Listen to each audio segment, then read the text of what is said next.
This is my life with albinism. Now, this is my life with albinism. And this is my life with albinism.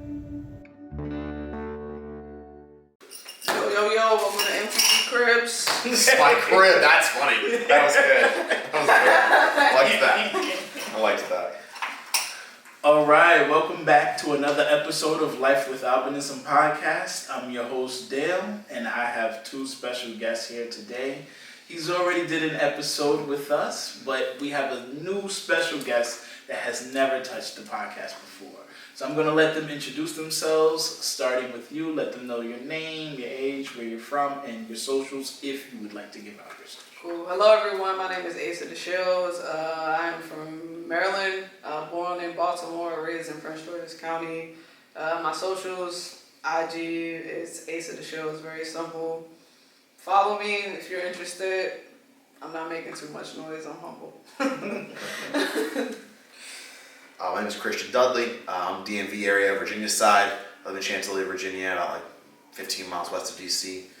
I'm here with another episode with Life with Albinism with this wonderful host, my man Dale. And looking forward to a conversation today. My social is Christian_Dudley on IG. Super easy to find. Yeah, follow me, reach out, any questions or want to just chat. All right. So I want to start it off with you first, Asia, since this is your first time. Asa, okay. I'm sorry. There's no I. Right. You're just going to clear that now. Right. All right, so I'll start with you, Asa. So how's it been living with albinism for you? It's been interesting.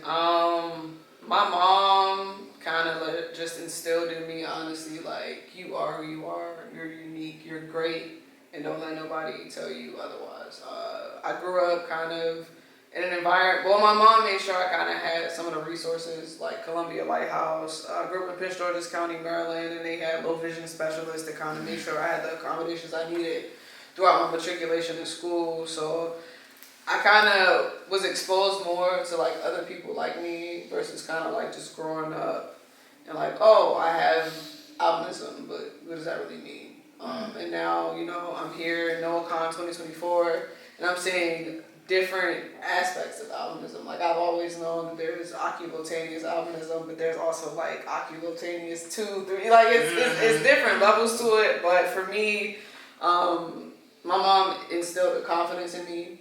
So it was kind of like some of those like weird questions, like some of the fair-skinned people in my family. Oh, is that your mom? No. Right. It's not. I look exactly like my mom. Some people say I sound like my mom, so it's like I know who I am, and I found that confidence in who I am. So being the brightest person in the room, it's okay. Like, hate it or love it, right. I can't change who I am. I am who I am. So the questions don't bother you? Yes and no. I thought you said it didn't bother you. It's because sometimes people have like a timid curiosity. Well, they'll like ask leading questions. Like, I had a perm at first. Mm-hmm. Some people like, oh, is that your natural hair color? Oh, your hair's so thick. And now, it kind of like leads up to, so what you mix with. Mm. So it's just like, okay, I know what you're getting at, and I get you're trying to get understanding, and not just being belligerent, like, what you mix with.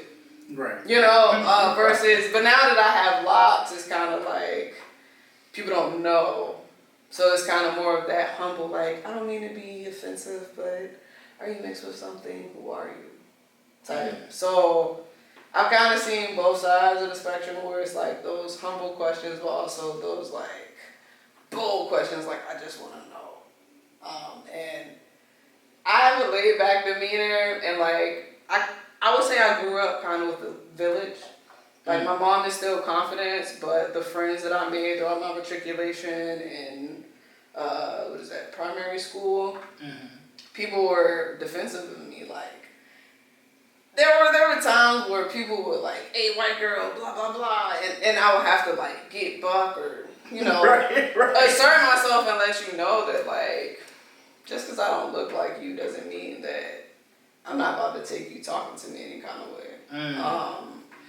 But sometimes I would be with a group of friends and somebody would say something that didn't fully align with who I was as a person. And before I could even be like, somebody else would be like, don't talk to her like that. Like, this is like, I had a good cohort growing up that kind of just was protective of me, so to speak, which I guess is a blessing, because a lot of people don't also have that experience coming up. Like, a lot of people have to fight.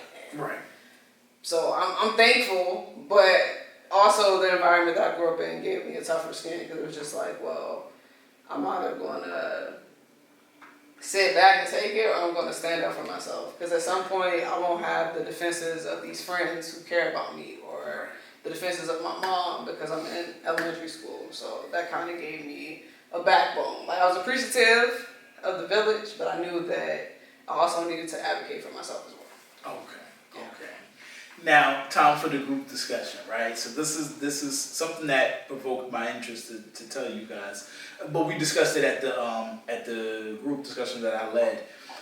So how do you guys feel about knowing the fact that there's 8 billion people on this earth, but only 400,000 have albinism? I want you guys to speak on that. How do y'all feel about that, and what do y'all think that means to y'all? We'll start with you.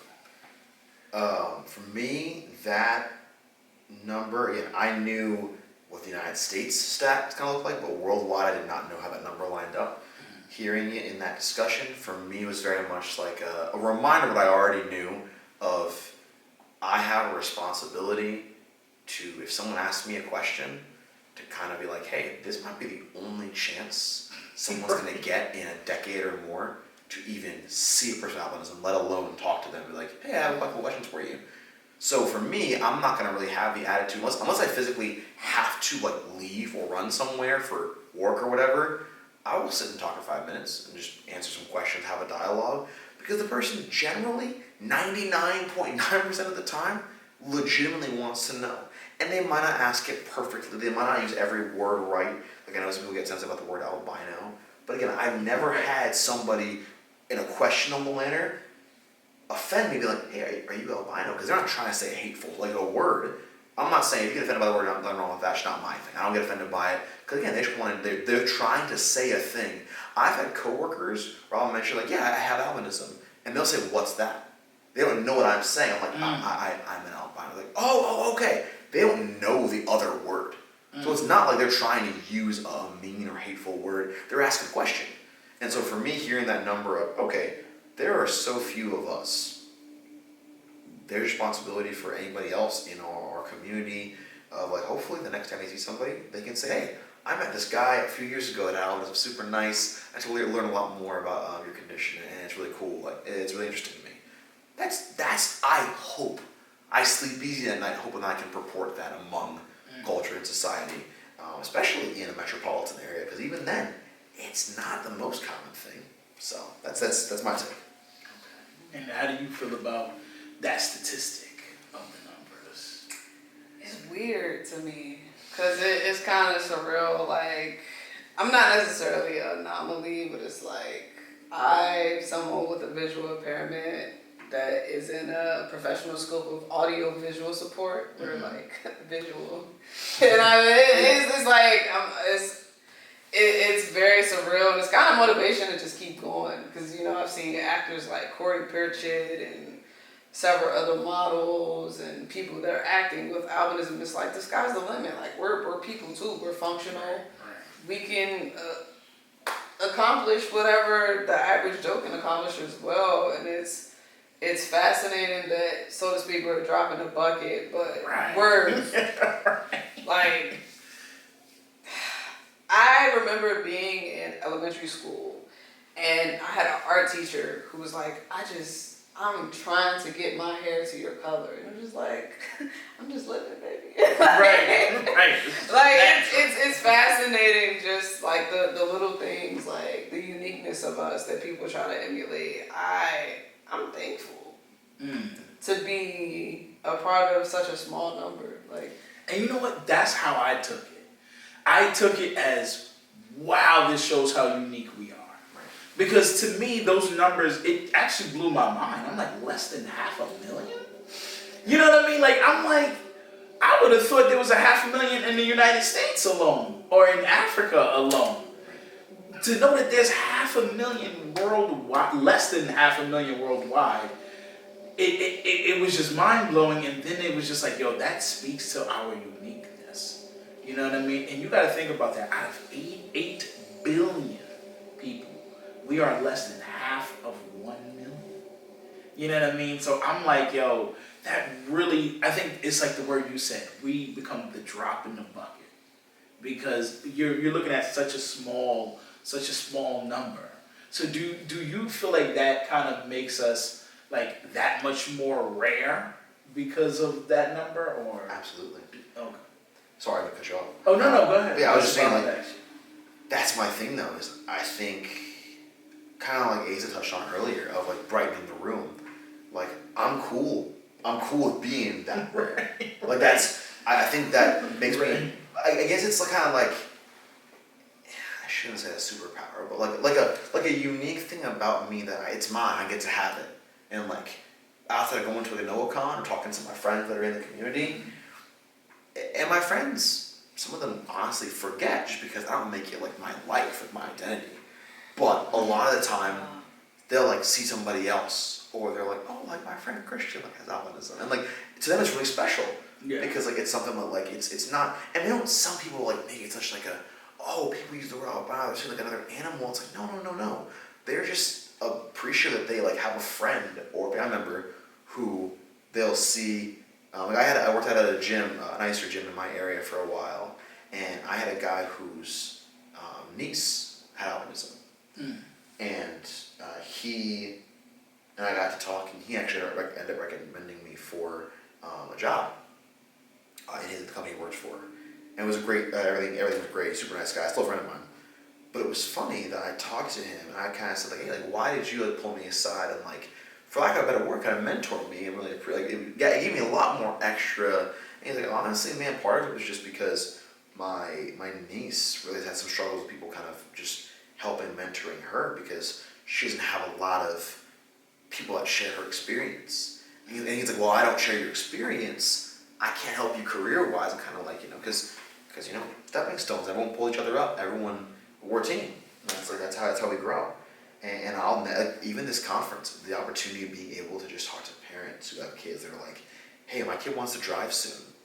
Like, it's rare, even here, like some people like, it's relatively rare that you drive without like a tool. Right. I talk about that with you. I'm like, yeah, I got 5 minutes, let's talk. Right. And I'm grateful for that. I'm grateful to have that opportunity. Yeah. What were you gonna say? You hit on a point about like your albinism doesn't pop up until it does. Yeah. Like I've not necessarily a normal life, but it hasn't. My albinism has been motivation versus an obstacle. And it's like, it's not until I take a picture and my eye goes this way that people don't really realize, or like, right. Or I'm making like constant eye contact that people realize I have the nystagmus. It's small things. It's just like, not necessarily you're hidden in disguise, but you are out here conquering the world and people don't understand your adversity. So it's just like, hey, I'm not about to shout it from the rooftops, but I'm out here succeeding, I'm out here thriving, despite being such a small scope within the entire universe. And you know what? And I want to touch on that too, because I feel like that's why sometimes we get doubted, right?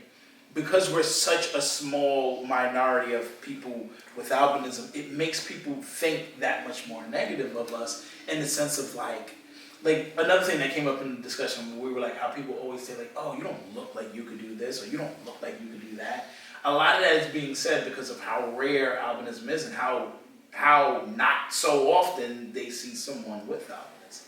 So I think that creates the doubt where people are like, oh, I don't think you could do this, I don't think you could do that, because how many times do you see somebody with albinism do certain things? And I also think something you mentioned too was that, I mentioned today earlier, is that the people get surprised, like, oh, you can read.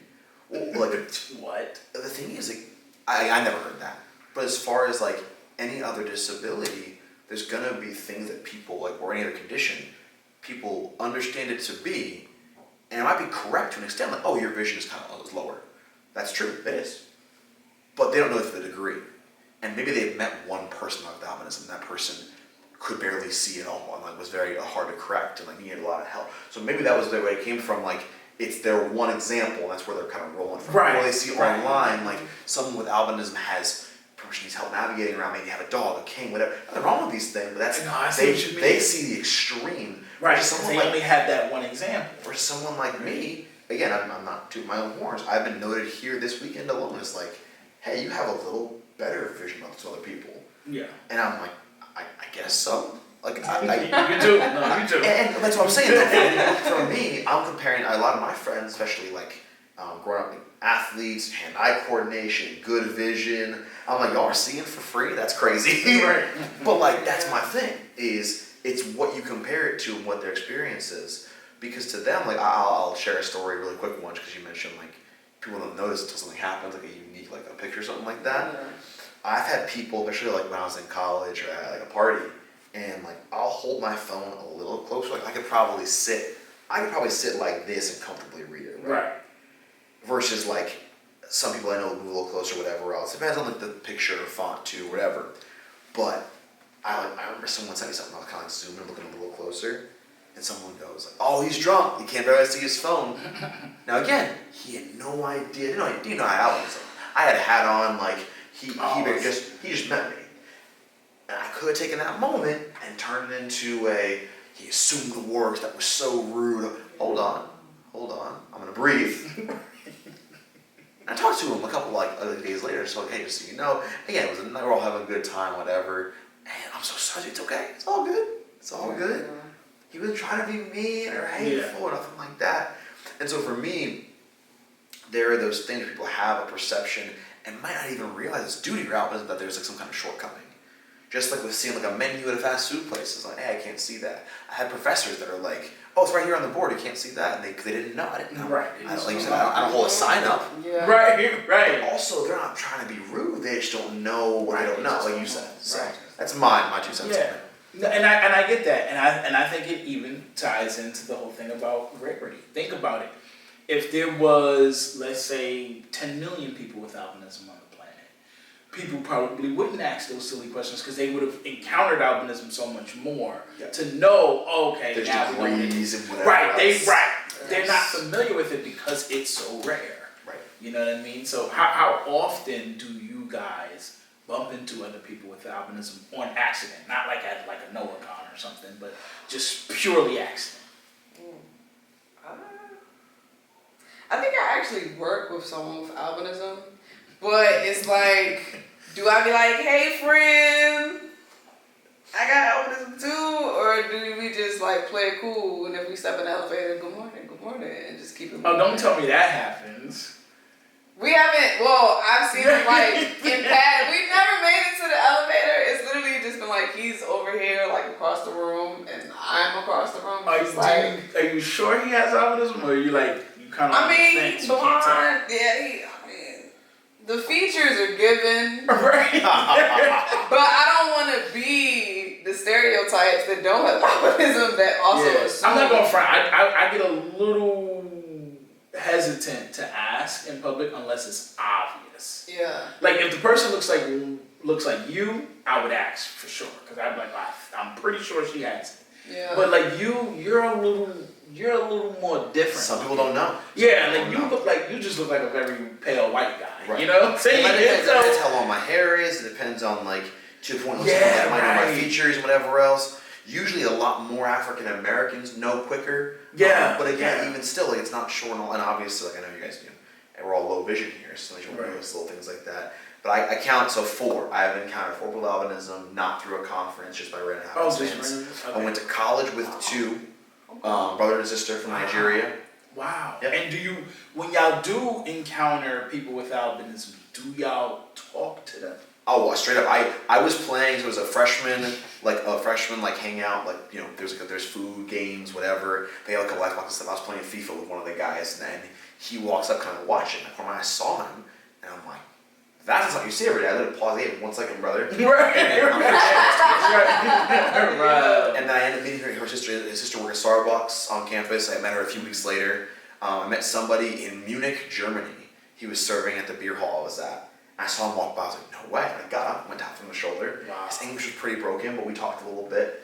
And then fourth was actually last year at the, I want to say it was my airport, it was Dulles Airport. And I was in line on my phone, about to board the plane, looked up, and I saw this girl, very, very light hair in front of me. I was like, okay, maybe it's dyed, you never know, because it was clearly a white girl, the way her hair was. And so I kind of I moved aside a little bit, and she kind of turned. I could see her eyebrows, and I was like, bingo. Right. Tapped her on the shoulder, and she turns around, and I smiled, and she was like, yes. And she knew that I was going to ask. And I actually ended up, on the flight, we both had empty rows, and I was like 3 behind her.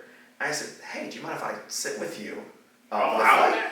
And she was like, yeah, of course. So we kind of sat, we talked for 3 hours about just like our experiences, kind of like these conversations now. Just like, I don't think I would have had that much courage to be like, yo, let me sit next to you. No, but that's good. That's good though. So what about you? When you encounter another person with albinism, just randomly, do you speak It's to usually them? in the distance and won't make eye contact. So it's like, you doing you, I'm doing me, I'm gonna let you be.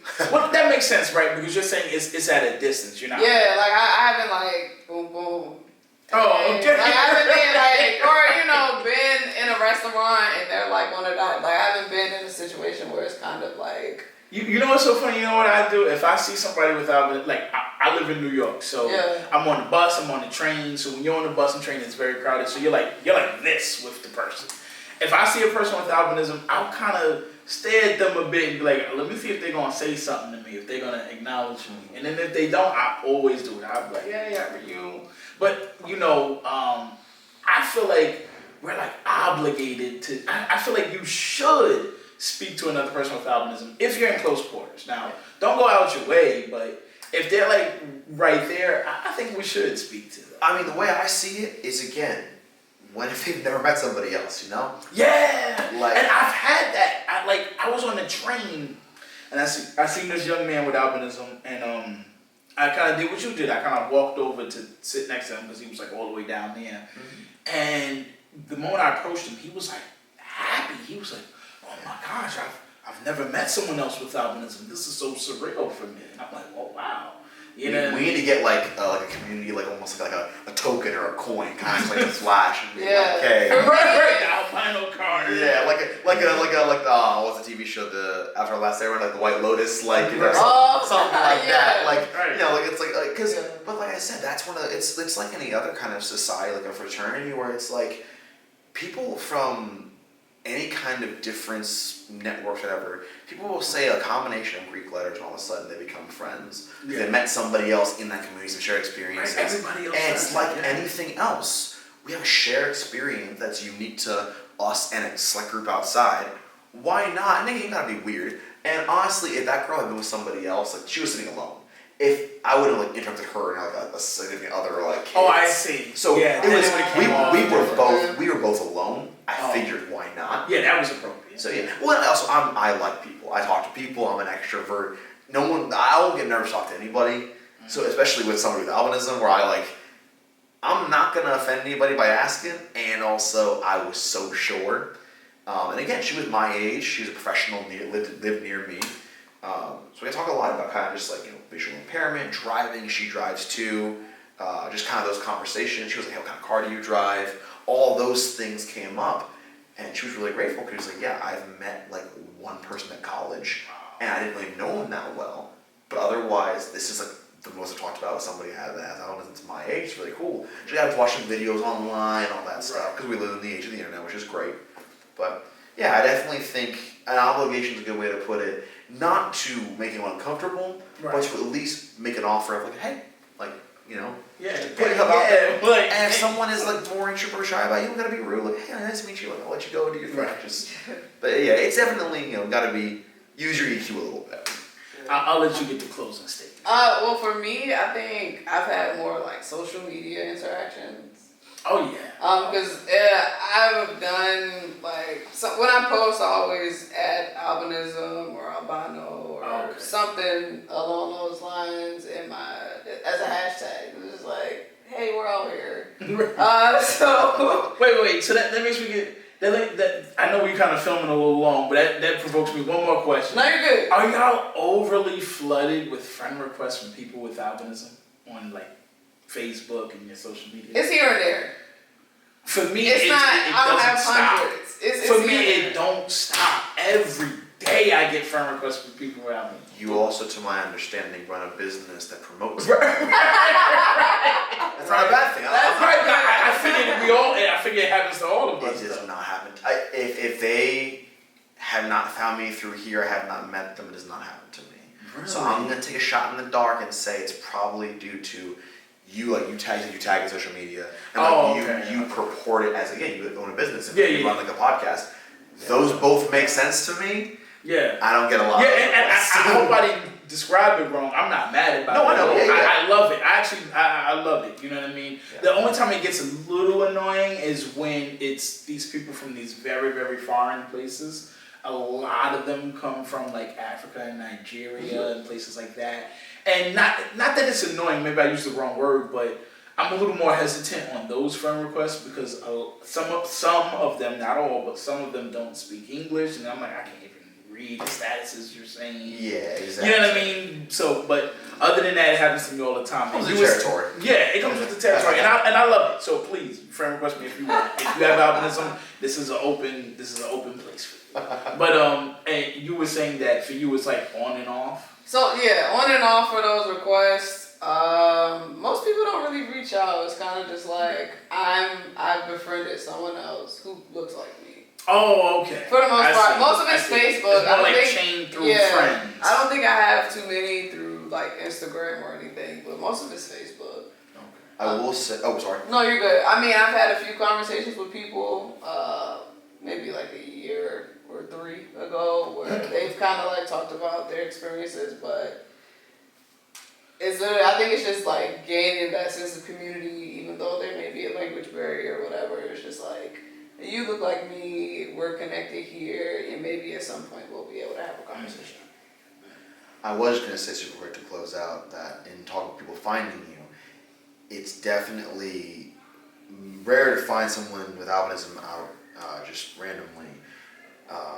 But in addition to those 4, I have had a few sets of parents or a parent find me in passing and be like, hey, you don't know me, and like my child or my friend's child has albinism, and just so you know, like I've learned a lot about it, it's very cool, or like, hey, can I like get your like social media info? I have had that happen too, I had that happen because that's one of those, and I appreciate that because even like this conference or whatever else, that is a clear like, hey, there is a person I know that is not, I don't have albinism, but the person I know does, and they could benefit from what you have to share.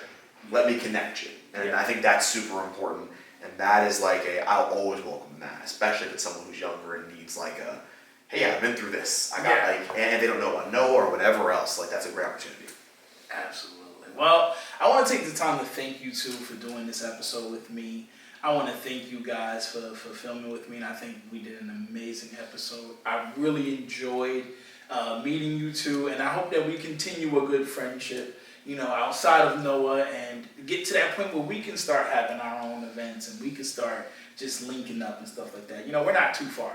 We all on the East Coast, Definitely. So, yeah, but another amazing episode of Life with Albinism podcast. Thank you guys for tuning in. Make sure y'all subscribe to the YouTube and also go to lifewithalbinism.com to check out all the merch that we have available as well as any new episodes that we have coming up. All right. I did not look at the camera that much. But it's all right because, it looked more natural. It was just like, we